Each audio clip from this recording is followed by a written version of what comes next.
El capital cultural con que cuenta México y que podrá poner al servicio de la promoción de sus intereses en el exterior es vasto, tanto si se piensa en su gastronomía como en su música, pintura, escultura, arquitectura, danza, tradiciones e historia. Y prueba de ello es que con sus 31 lugares es el país de América con más bienes culturales y naturales del continente que han sido declarados como Patrimonio de la Humanidad por la Organización de las Naciones Unidas para la Educación, la Ciencia y la Cultura. Y a nivel mundial ocupa el 6º lugar, solo superado por Italia, España, China, Alemania y Francia.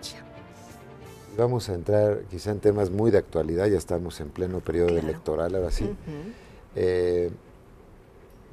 Uno de los candidatos fue gobernador, los otros dos no han sido gobernadores, uno tiene, digamos, un sabor muy de ras de suelo, digamos, que es López Obrador. Aunque fue jefe de gobierno.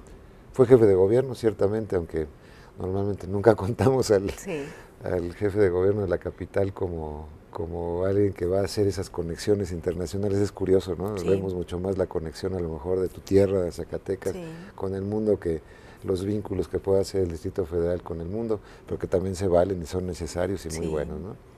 Pero dentro de esta, digamos, paisaje de gobernadores que tenemos en este momento, creo que son 24 del PRI o 26, ¿cuántos son?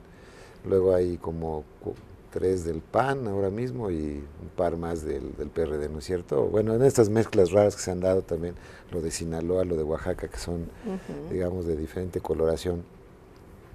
¿Tú cómo ves digamos, el pacto federal que debe venir? Porque es un tema que es central en la vida del país. Si queremos crecer de manera equilibrada en nuestro México, pues es necesario que el pacto federal también esté muy actualizado, que sea un ente, en mi juicio, orgánico, dinámico, no algo quieto, ahí nada más grabado en la Constitución como si fuera una de esas, digamos, esfinges que tenemos a veces en este país, ¿no? Yo no he escuchado a ninguno de los candidatos hasta ahora, ni en la pre-campaña, ni en la intercampaña, ni en la campaña, que hable, van a todos los estados de la República, pero ¿cómo se vincularía su gobierno con los estados de la República para hacer este crecimiento realmente armónico de México? Yo no lo he escuchado. Tú, con la experiencia que tienes en el plano político estatal, ¿qué sientes que debería de estar, qué ingredientes deberían estar entrando en ese pacto federal ahora? Bueno, con lo que yo he vivido y también, por supuesto, con la reflexión, diría que es fundamental que se evite un centralismo autoritario. No puede haber un centralismo autoritario, no se vale.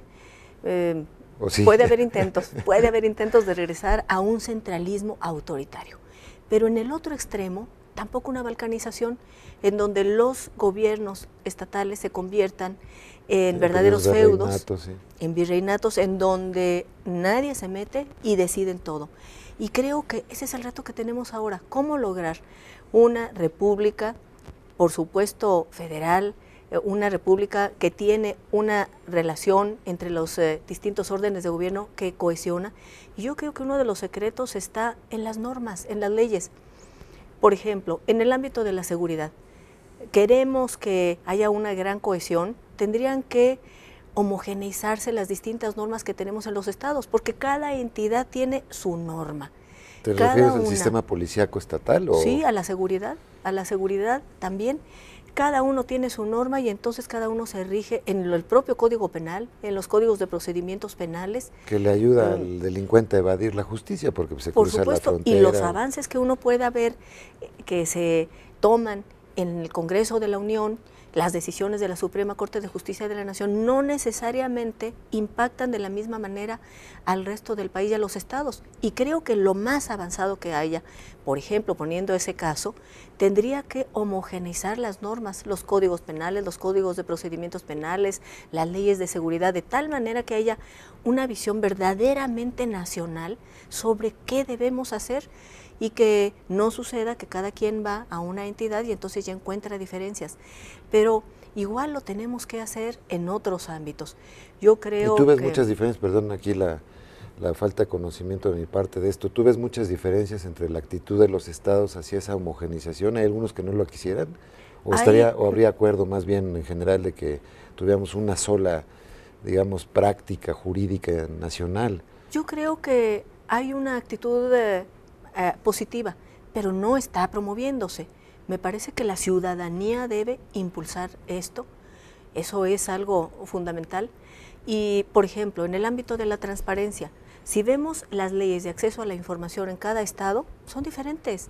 Algunas tienen una enorme apertura, convenios con instancias federales como el Instituto Federal de Acceso a la Información, y han firmado convenios para que pueda abrirse la información sin pedir requisitos de nombre, dirección y de quién se trata quien está pidiendo esa información. Y en otros lados, las leyes locales son todavía muy restrictivas, de tal manera que se guarda esa información.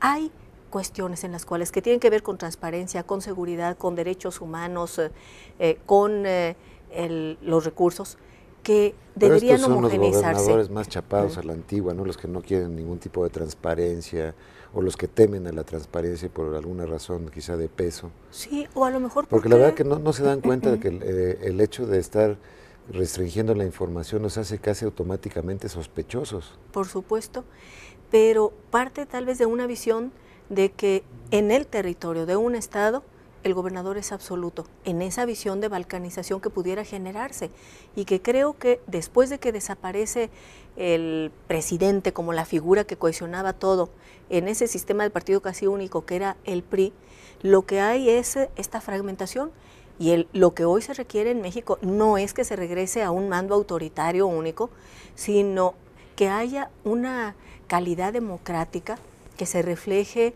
en los gobiernos, pero a través de la legislación y también del trato, de las relaciones que se desarrollan. Y hay cosas que se tienen que resolver. Por ejemplo, el presupuesto en educación. A la hora en que se discute con el sindicato y se negocia con el sindicato de trabajadores de la educación el presupuesto, en realidad hay varias negociaciones. Una es la que se hace en el ámbito federal y otra adicional, paralela, es la que se hace estado por estado.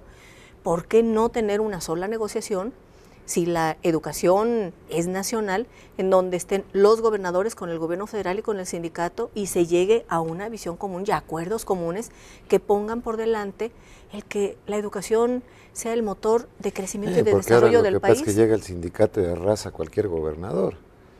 Claro, ¿no es y cierto? Si tuviéramos una cohesión con respecto a los maestros, yo me he encontrado una gran cantidad de maestros que lo que desean es ese valor que les daba la gente hace algunos años. El maestro era una de las figuras más respetadas. Uno decía, ¿con quién ir en una comunidad, en un pueblo, en algún lugar, a encontrarse con el personaje de más autoridad? Y todo el mundo decía, con el maestro.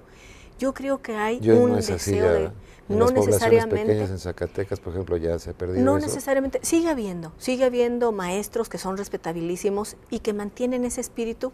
Hay materia de dónde partir. Digamos, porque ellos tienen ese compromiso y yo digo, bueno, existen estos maestros, no se tiene que partir de cero, existe ese deseo, pero ordenemos nuestra relación de tal manera que nos pongamos de acuerdo en cuál es la prioridad. Y la prioridad, respetando los derechos de los maestros, es que la educación se convierta en un motor de crecimiento y de desarrollo del país.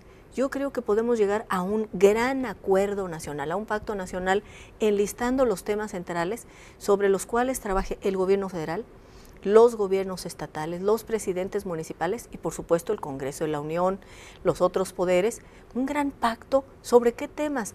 En la campaña hay distintas visiones, pero tendrían que enumerarse estos temas y sobre esos trabajar para que realmente las elecciones de 2012 sean un cambio. Hay una dificultad, digamos, política muy fuerte en México de cómo lograr convencer al sindicato de trabajadores de la educación de que su tema son el mejoramiento de las condiciones laborales de los maestros, no el sistema pedagógico, no la filosofía de la educación. Ese no es su tema. No sé, es como si de repente también el sindicato de Pemex tuviera ahora la facultad de decidir si se dedica más a la explotación o más a la refinación. No es su tema, para eso existe una dirección de esto, ¿no es cierto?